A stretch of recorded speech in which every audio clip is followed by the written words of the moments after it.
So hi everyone, thank you for being here. My name is Vasco Mantas I work at the University of Coimbra. I'm joined by Andrea Portier from NASA. We'll be talking about GPM applications using Earth Engine. Andrea. My name is Andrea. I am the Global Precipitation Measurement Mission, or GPM, applications lead. And so what I want to do is really give you the background about GPM, what it is, before Vasco describes how to use that data in Earth Engine. So what is the Global Precipitation Measurement Mission, or GPM? Well, GPM is a satellite mission initiated by NASA and JAXA, the Japan Aerospace Agency. Now, this mission, its cornerstone is a constellation of satellites working together to provide global precipitation estimates. So what you see on the screen is a buildup of precipitation data by the constellation of satellites. Now, all that information from this constellation of satellites gets fed to the GPM core observatory, so the center core observatory satellite. That satellite, the core observatory, has two advanced instruments, which can measure anywhere from light rain, heavy rain, and snow. Now, again, all that information is fed to this core observatory satellite, and then what happens is this satellite serves as a reference standard to unify all the precipitation measurements from the constellation to give us one global data set of precipitation every 30 minutes. So let's talk about that a little more. All right. So what product are you actually looking at from GPM? It's GPM's multi-satellite product. It's called the Integrated Multi-Satellite Retrievals for GPM, or IMERG. This data is free and openly available to anyone that wants to use it. And as I mentioned, it's available every 30 minutes and goes down to a 10-kilometer resolution. Now you can see where, when, and how much rain and snow is falling all over the globe. What's really cool about GPM is that it's a follow-up mission from the Tropical Rainfall Measurement Mission, or TRIM. Now, TRIM launched in '97, where GPM launched in 2014. What happened, what the algorithm developers did, was combined precipitation data from the TRIM era into the GPM era. So now we have precipitation data from 2000 to present. Now, like many satellite products, they come in different versions. IMERG is available in an IMERG early, late, and final. What does that mean? Early means that you can get precipitation estimates 4 hours after observations. This is critical for disaster response and monitoring real-time precipitation that's needed, let's say, for alerts for hurricanes. We have a late product that comes about 10 to 12 hours after observations. This can be useful for a handful of people in the insurance sector. And then we have a final product. The final product incorporates monthly gauge calibration. And it's more robust precipitation product. And it's more useful for people that don't need it in real time, but it's useful for research such as water resource management. So let's dive into that a little more. So GPM is a science mission, but it's a science mission with integrated application goals. We want to enable decision-making with the use of GPM data. And more or less over the years, GPM data has enabled several activities within several sectors. And to give you an idea, we have people that are using precipitation data and monitoring precipitation to track animal migration. We have others that are assessing freshwater input to quantify where certain hydropower plants should be developed. Others are using precipitation data from GPM to understand situational awareness, where, when, and how much rain is falling. And also people are using it for nowcasting of landslides, inputting it into hydrological models for flood estimation, as well as looking into the data that precipitation that GPM provides. It tells a lot more about storm and storm intensity that's fed into weather forecasts and can improve our, again, our alerts and warnings. All right, so the last one I want to give an example for is freshwater resources. We have several organizations that are assessing freshwater using GPM data to assess freshwater input and quantify water fluxes to understand how much water is available in certain areas. Again, we have people that are supporting local farmers in northern India and Pakistan. We have also people working directly with local governments in California. So water resource management is a critical issue, and also a range of users are using it using GPM data. So what I'm going to do is stop there. I just really want you to give an idea of the capabilities of what GPM data can be used for societal applications. So again, now you get the opportunity to understand how that can be used in Earth Engine. Thank you, Andrea. So now I'm going to show you an example of an application we developed for specific user needs.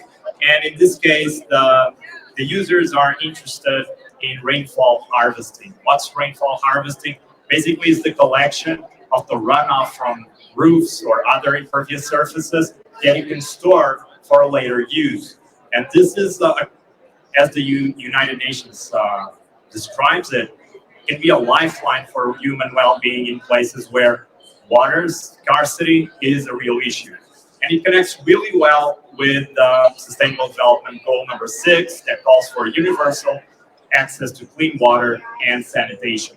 So, rainfall harvesting will not solve all the problems, but it can be one of the several potential solutions to minimize variability in the access to clean water. And this can be done at the private personal level. So if you have a home, you want to harvest the rainfall that falls on the roof of your place, or at the community level. So you can launch a community-wide program for rainfall harvesting. But before you do that, you need to ask a few questions, including what's the rainfall harvesting potential for your specific region? How big the reservoir needs to be to store the water? And how long will that water last if the rainfall is concentrated over a few or a couple of months of the year? And IMERG and Google Earth Engine can provide basically the infrastructure and the data for you to answer those questions. And in that image, you can see an example of a school in Mozambique that was rebuilt with the support of USA. And this school was rebuilt to be more resilient. And you can see the gutters connected to a storage container to store the water from rainfall. So we developed this app called the Rainfall Harvester. It will be released in January, so it's really close, the first version, and it allows users to do two things. First, you can calculate the precipitation climatology based on a 20-year record of IMERG, and you can also calculate the potential for rainfall harvesting for specific roof areas. We're using IMERG to do that, and of course, everything was built with only about 200 lines of code. That's how powerful Earth Engine can be, because you have the data there, you have a lot of functions. So it's really amazing what you can do for just a few lines of code. And this is what the users see when they enter the app. So basically you have the typical satellite image that you can access from Earth Engine. This is one of the public apps. So we're using the public apps to do this. And all the user needs to do is draw a polygon to delineate the roof footprint. And once the user does that, it will receive the information, including both the precipitation climatology and roof area, median annual precipitation, and the harvesting potential in liters. What's really amazing is this is a city in southern Angola called Nami. It's a desert, and you have 169 millimeters of rainfall per year. But if you look at the accumulated potential that you can harvest, it's huge. So imagine this solution being implemented across public buildings or even private buildings across the city. It could solve a lot of problems in terms of water access just by doing this. And the investment is not even that high. We're also thinking about second version, an improvement probably shortly after the first edition is out. In this case, we're combining the data from IMERG with other data sets, including the open buildings data sets, an amazing building that has the footprints of buildings across Africa. So a city planner or a development agency can rapidly calculate what would be the potential if a community-wide program is implemented. We're also adding other visualizations, including the climatology map. So this is the January average precipitation for the entire globe based on the 20 years of IMERG data. This can be used for multiple applications. And so our intention is to expand the app and add more and more information without, of course, losing sight of what our users are interested in. So basically, next steps will also include capacity building. We're going to launch some trainings, some webinars, some resources to help the users navigate through all this, learn how to use the app, learn what they can do with the data, other ways of using the data. And so stay tuned, go to Watersheds Online. We have a lot of information there. Also, we have data, we have resources you can already use and tap into to learn more about Earth Engine and IMERG at Earth Engine. So we organized a workshop last year here at AGU. The recordings are there. We organized another workshop this year. The recordings will be there.